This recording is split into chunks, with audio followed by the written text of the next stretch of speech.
নমস্কার বন্ধুরা, আমি সুমি। আপনারা দেখছেন সুমি রান্নাঘর। আজকে আবার একটা নতুন রেসিপি নিয়ে চলে এলাম। আজকের রেসিপি মসুর ডাল দিয়ে রুই মাছ ফ্রাই। আপনারা তো অনেক ভেটকি মাছ, কাতলা মাছ ফ্রাই খেয়েছেন।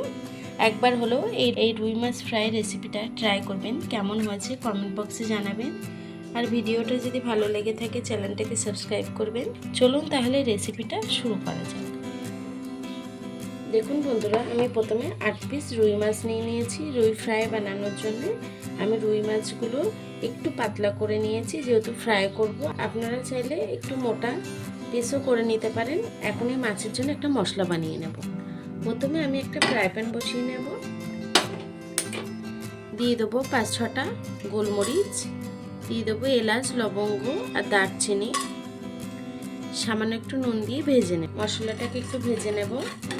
গরম মশলাটা ভাজা হয়ে গেছে। গরম মশলাটাকে আমি নামিয়ে নেব। গরম মশলাটা আমি শিলবাটায় বেটে নেব। এখন এই ফ্রাই প্যানে আমি কিছুটা মসুর ডাল দিয়ে দেবো। মসুর ডালটাকেও একটু ভেজে নেব। দেখুন বন্ধুরা, আমার ডালটাও কিন্তু ভাজা হয়ে গেছে। ডালটার কালারটা চেঞ্জ হয়ে এসছে। ডালটা ইয়েলো কালার হয়ে গেছে। এখন ডালটাকে আমি নামিয়ে নেব। ঠান্ডা হয়ে গেলে আমি শিলবাটায় একটু বেটে নেব। এখন মাছটাকে ম্যারিনেট করে নেব। তার জন্য মাছের মধ্যে দিয়ে দেবো অর্ধেক লেবুর রস। যে গুঁড়ো মশলাটা করলাম সেই গুঁড়ো মশলাটা দিয়ে দেবো। আমি শিলবাটায় এই মশলাটা বেটে নিয়েছি। পেঁয়াজ, রসুন, আদা, কাঁচা লঙ্কা এটা বেটে নিয়েছি, এটাও দিয়ে দেবো। সব কিছুকে একসঙ্গে সুন্দর করে একটু মাখিয়ে নেব। গুঁড়ো মশলাটাকে অ্যাড করব। দিয়ে দেবো সামান্য একটু নুন,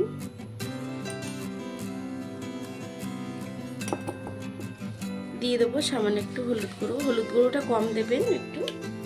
দিয়ে দেবো একটু জিরের গুঁড়ো। সব কিছুকে একসঙ্গে একটু মাখিয়ে নেব। মাছের গায়ে মশলাগুলোকে সুন্দর করে মাখিয়ে নেব। দিয়ে দেবো হাফ বাটি টক দই। মাছটাকে সুন্দর করে একটু ম্যারিনেট করে নেব। দেখুন বন্ধুরা, আমার মাছের সাথে রুই মাছের সঙ্গে মশলা দইটা সুন্দর করে মাখানো হয়ে গেছে, ম্যারিনেট করা হয়ে গেছে। এখন আমি আধা ঘন্টার জন্য মাছটাকে ঢেকে রেখে দেবো রেস্টে, আধা ঘন্টার জন্য। দেখুন বন্ধুরা, আমি আধা ঘন্টা পরে চলে এলাম। মাছটা কিন্তু সুন্দরভাবে ম্যারিনেশন হয়ে গেছে। দেখুন সামান্য একটু জল ছেড়েছে, জলটাকে আমি ফেলে দেব। জলটাকে আমি ফেলে দিয়েছি। দেখুন আমি যে ডালটা ভেজে নিয়েছিলাম সেই ডালটাকে আমি শিলবাটায় বেটে নিয়েছি। দেখুন এইভাবেই কিন্তু বেটে নিতে হবে। এখন মাছগুলোকে আমি কোট করে নেব এই ডাল বাটার ভিতরেই। অন্য কিছুর ভিতরে কিন্তু এই মাছটা দেওয়ার কোনো প্রয়োজন নেই। আমি এভাবেই মাছগুলোকে কোট করে নেব ডালের ভিতরে। দেখুন কত সুন্দর হয়েছে, কোট করে নিয়েছি। এভাবেই সব মাছগুলোকে আমি কোট করে নেব। আমি আরও একটা আপনাদের বোঝার জন্য দেখিয়ে দিচ্ছি। এভাবেই ডালের মধ্যে মাছগুলোকে দিয়ে সুন্দর করে ডাল দিয়ে কোট করে নেবেন এইভাবেই। দেখুন আমার মাছগুলো কোট করা হয়ে গেছে। দেখুন বন্ধুরা, মাছগুলো কিন্তু সব এইভাবেই কোট করে নিয়েছি। চলুন তাহলে মাছটাকে এবার ভেজে দেখাই। দিয়ে দেবো তেল। তেলটা দিয়ে দেবো। তেলটা হালকা গরম করে নিয়েছি। গ্যাসটা কিন্তু লো ফ্লেমে থাকতে হবে। এখন আমি মাছগুলোকে দিয়ে দেবো। গ্যাসটাকে কিন্তু লো ফ্লেমেই রাখতে হবে, নয়তো মাছটা ভিতরে কাঁচা থেকে যাবে আর ওপর থেকে পুড়ে যাবে। গ্যাসটা লো ফ্লেমে করে সবগুলো দিয়ে দেবো। আমি সব মাছগুলোকে দিয়ে দেবো। দিয়ে এপিট ওপিট করে মাছগুলোকে সুন্দর করে ভেজে নেব। মাছগুলোকে ব্রাউন করে ভেজে নেব আমি। মাছটাকে উল্টে দিলাম। দেখুন কত সুন্দর হয়েছে। দেখুন বন্ধুরা, আমি মাছটা কিন্তু এপিট ওপিট করে ভেজে নিয়েছি সুন্দর করে। এখন মাছটাকে তুলে নেব। দেখুন কত সুন্দর হয়েছে ভাজাটা, ব্রাউন করে ভেজে নিয়েছি। দেখুন মাছটা ভাজা হয়ে গেছে। বাকি মাছগুলোকেও আমি একইভাবে ভেজে নেব।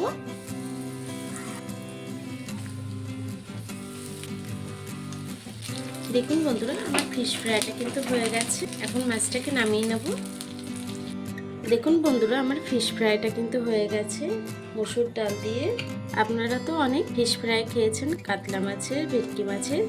একবার এই রুই মাছের ফিশ ফ্রাই ট্রাই করবেন, দেখবেন অসাধারণ খেতে হয়। দেখুন কত সুন্দর হয়েছে। আপনারা এইভাবেই ফিশ ফ্রাই ট্রাই করবেন, দেখবেন অসাধারণ হয়।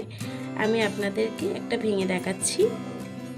দেখুন কত সুন্দর হয়েছে ভিতরটা, কত সুন্দর হয়েছে দেখুন। আমার ভিডিওটা কেমন হয়েছে কমেন্ট বক্সে জানাবেন।